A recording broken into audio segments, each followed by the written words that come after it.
Good to have you with us this morning. I'm Joe Fryer. And I'm Savannah Sellers. Thanks so much for starting your Thursday morning with us. We are going to begin our show in the Middle East, where ceasefires are being disregarded on multiple fronts in the region by renewed strikes and escalating violence. This morning, Iran says it targeted a U.S. airbase in response to a U.S. attack on an Iranian port city near the Strait of Hormuz. A U.S. official told NBC News American forces downed Iranian drones and hit a ground control station.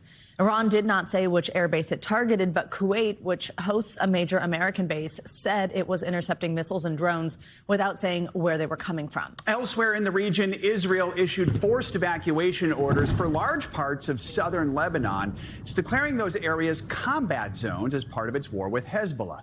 Thousands of Lebanese people were displaced in the major southern city of Tyre after Israel launched destructive strikes there.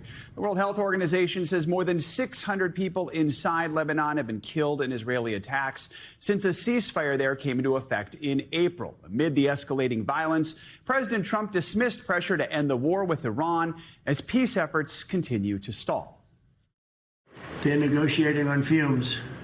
But we'll see what happens. Maybe we have to go back and finish it. Maybe we don't. But right now, I think it looks like they want to just make a deal. They want to. They have, I don't think they have a choice.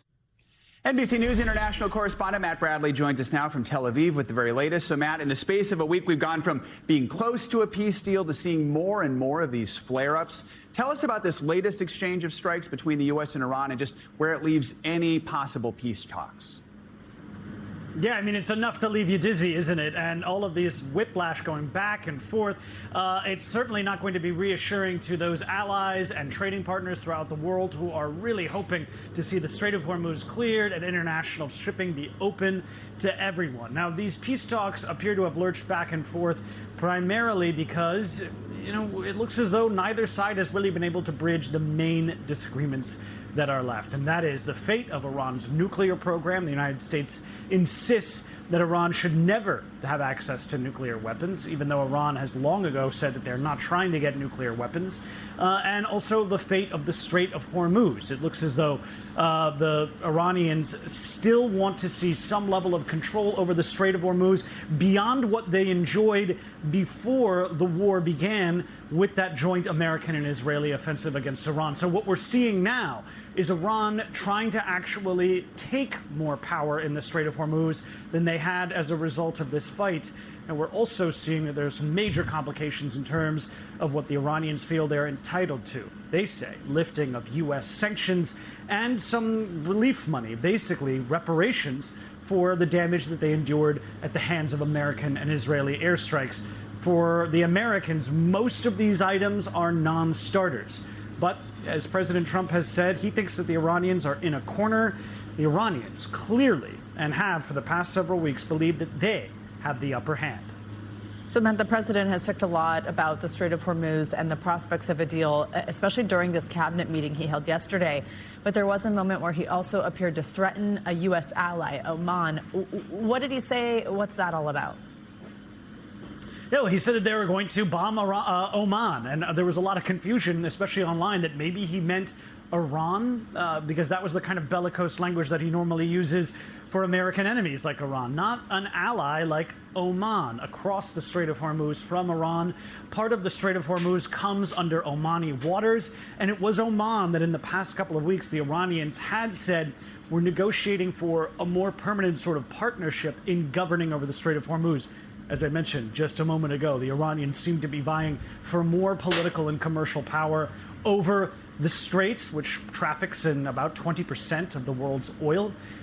So it is hard for me to explain why the president would go from seeing Oman as a major partner, which it has been in negotiations throughout the Middle East, particularly with the Iranians for more than a generation now, to go from that to threatening to actually attack this country that has been a strong American partner.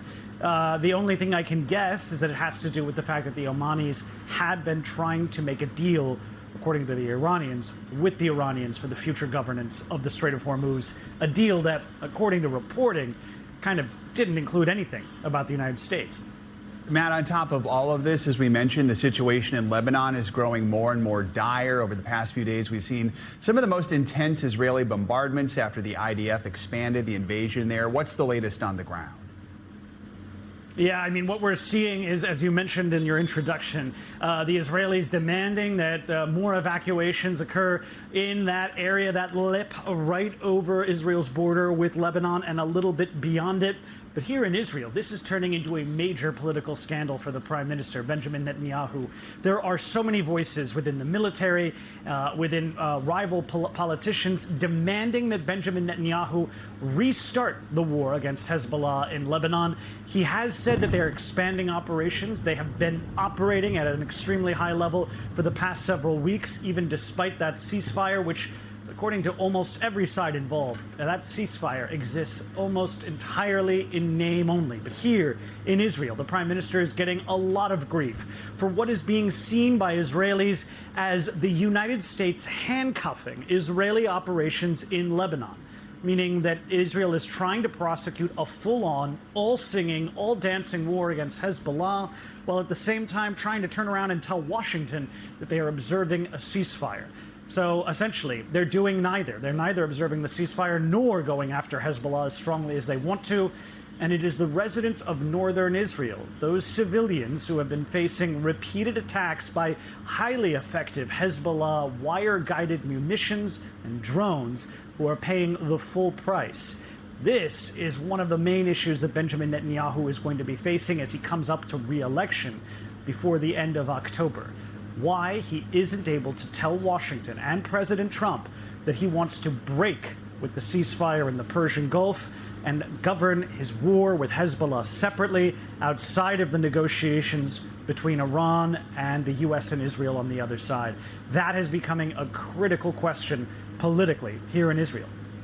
All right, Matt Bradley in Tel Aviv. Matt, thank you so much. We've got some breaking news this morning out of Washington. Earlier today, a federal judge declined to block President Trump's executive order tightening rules on mail-in voting. The order, signed in March, directed his administration to compile a list of U.S. citizens who are eligible to vote in each state. The move is seen as a major loss for Democrats who argue the order could disenfranchise millions of voters across the country. NBC News legal affairs reporter Gary Grumbach joins us now with more on this and some other headlines from Washington for us. Gary, good morning. First, just walk us through what this decision could mean for voters. So this was an executive order that would have essentially created a federal list of voters that the United States Postal Service would have then only been allowed to send ballots to those federally created list of voters. Of course, elections in this country are run by the states, not by the federal government. So Democrats, including the Democratic National Committee, sued over this executive order. And just this morning, a federal judge here in Washington saying that this executive order can stand for now because Democrats right now are not actually harmed by anything that this executive order does, because they haven't actually created this federal list yet. Now, we have seen across the country separate lawsuits of the federal government trying to get voter rolls lists from states around the country. There have been at least 8 judges that have denied those lawsuits from the federal government already. So clearly some trouble from the Trump administration at some point as it relates to elections. But Judge Carl Nichols here in D.C. essentially saying, come back when there's real harm to Democrats. Gary, let's go back in time a little bit. Former First Lady Jill Biden sat down with CBS News for an interview.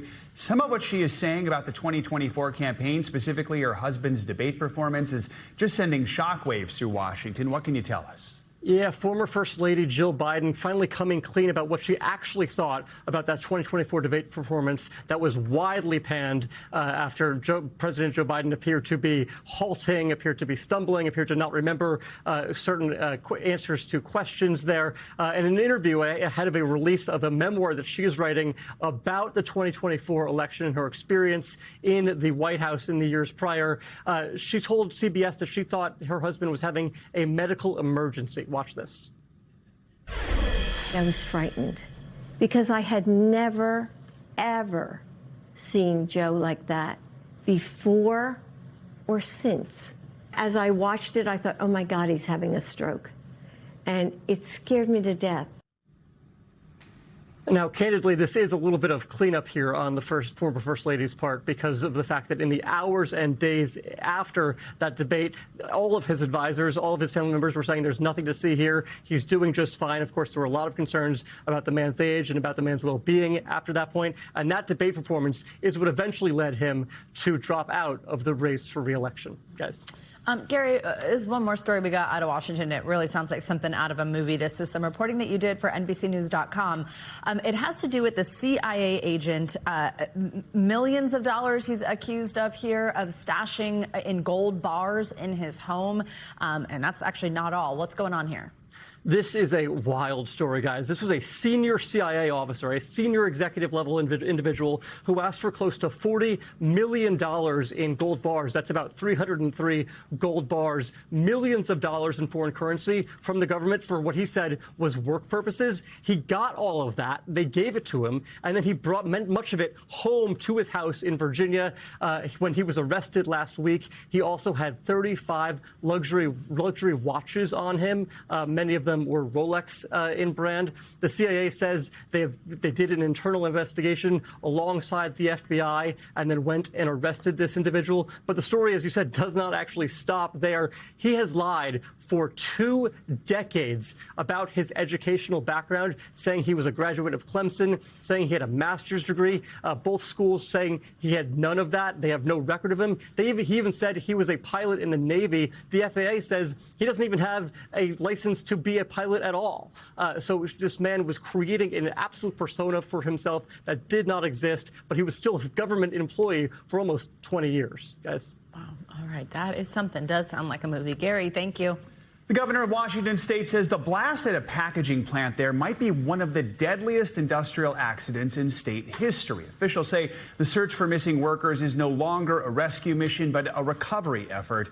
They do not expect to find any survivors. NBC News national correspondent Morgan Chesky has the latest. The stunning new video shows the devastation inside a Washington plant moments after the deadly rupture of a massive chemical tank. 3401 Industrial Way at Nippon for a hazmat burn. A toxic surge inside a packaging plant, leaving trucks flipped over or crushed, seen here in video obtained by an independent journalist. The leaking tank partially collapsed. Authorities confirm at least 2 people are dead and 9 still missing from the implosion early Tuesday. This was a shift change time. They were operating and they were in their workspaces when this blast occurred. The cause still unknown. We do not know where all 9 are. We have searched the area that is searchable. The tank holding nearly 1 million gallons of white liquor, a sodium-based chemical used in paper manufacturing that can cause severe burns if not properly handled, enough to fill more than an Olympic-sized swimming pool. Authorities have now sealed off the entire plant as recovery efforts intensify. That leaked chemical so powerful, even firefighters reported damage to their own gear. The steam cloud was so big, covered everything. Couldn't see through it. Eli Bernal was working at the plant. Today, he and his sister remembering their father, 52-year-old Gilbert Bernal, who they say showed up for a shift just minutes before the implosion. He was just a very genuine person, and just within minutes of you talking with him, you felt like you'd known him for a lifetime. Hundreds gathered to pray and support the families, now left longing for answers. I know they can't give us all the details, but I still want to know what happened to my dad. Our thanks to Morgan Chesky for that report. Federal investigators are now on the scene. They're working to figure out what caused the implosion and whether it could have been prevented. The company that owns the plant released a statement expressing its condolences to the families who lost loved ones. With just 2 weeks to go until the start of the 2026 FIFA World Cup, an investigation is underway into soaring ticket prices and practices by soccer's governing body. The attorneys general for New York and New Jersey have issued subpoenas to FIFA. They want the organization to disclose how it arrived at what the New Jersey AG called impossibly high prices for tickets to the tournament. Now, though, with those subpoenas, they're looking for specific details about the 8 matches that are going to be held at MetLife Stadium in New Jersey, just minutes from New York City. That includes the World Cup final taking place on July 19th. Even NBC News legal analyst Misty Maris joining us here on set for more on these legal troubles for FIFA. Misty, good morning. Thanks for joining us. There's been a lot of talk about just how expensive these tickets are. A lot of it also, though, resale. Somebody gets their hands on them and then jacks that price way up. But there's also claims that maybe like the location of where seats are in the stadium was a little misleading. So what are the real red flags legally? What is it that New York and New Jersey are alleging here? So this investigation is looking into two core issues. First, whether or not there was a bait and switch, that people were buying tickets to the World Cup. They were shown certain zones on a seating map. They purchased tickets in those zones. Then they receive the tickets, and they are wildly different. And so the allegation is that this was deceptive. And the other piece of this is that statements made by FIFA and their ticketing practices of dynamic pricing, meaning the price changed based on availability, based on demand, was actually driven up with this a false scarcity, so that there was this air of, you got to get these tickets now, you got to get these tickets now, only for the price to be driven up over the course of the past, months that we've been talking about these escalating prices. So FIFA's president was asked about this last October, about the high prices. He cited that there's limited supply, there's this worldwide demand. I know I have, full disclosure, tickets to one of the matches. Wow, that's amazing. It's expensive, yeah. It's really expensive. It's really expensive. So for those, just persistence, I guess. And do you have an extra? Right, Yeah. right. Not right now. Maybe I'll resell them. But people might be wondering, I mean, we got 2 weeks to go. What could possibly happen here? And could it mean people get money back or something? What are the possibilities? Yeah, so this is an investigation, and basically it would mean a potential action, depending on what comes from that, of a consumer frauds type case under deceptive business practices. This could be New York. This could be New Jersey. Remember, California had also sent a letter to FIFA asking for some of the same information. So you could have multiple AGs pursuing legal action against FIFA. And if it were to be successful, so this is a long way down the road, you could have restitution. You could have money paid back to customers. You could have fines. The other aspect is that there could be an injunction to change the practices. We're a little late for that now because we're, right at the threshold of these matches actually taking place. There's one other legal trouble threat here for FIFA. This is this nonprofit group demanding that it lift its ban on a pre-revolutionary Iranian flag. Explain what's going on with this one. Yeah, but what they're saying is that there's a ban to fly this flag at the FIFA tournaments, and that is actually violative of free speech. Now, what FIFA has said is that they have a code of conduct of neutrality, no political speech, and it's important to remember FIFA, at least as far as the United States is concerned, it's a private organization. So the First Amendment only applies to the government suppressing speech, not to private organizations, which can regulate certain types of things based on the fact that they are a private entity.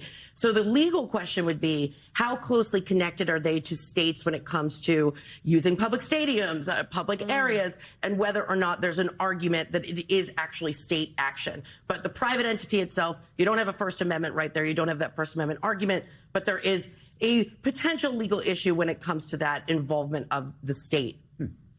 Interesting. Misty Maris, thank you so much. Thank you. The U.S. Coast Guard says it's going to reopen the search for Lynette Hooker. She's the woman who's been missing since April, when her husband says she fell overboard in the Bahamas. A U.S. official familiar with the matter tells NBC News the Coast Guard is now reopening its search because Brian Hooker's story doesn't add up. They say new GPS evidence appears to contradict what he told investigators about where he was the night his wife went missing. We reached out to Brian Hooker's legal team for comment, but have yet to hear back. We thank you for watching, and remember, stay updated on breaking news and top stories on the NBC News app or watch live on our YouTube channel.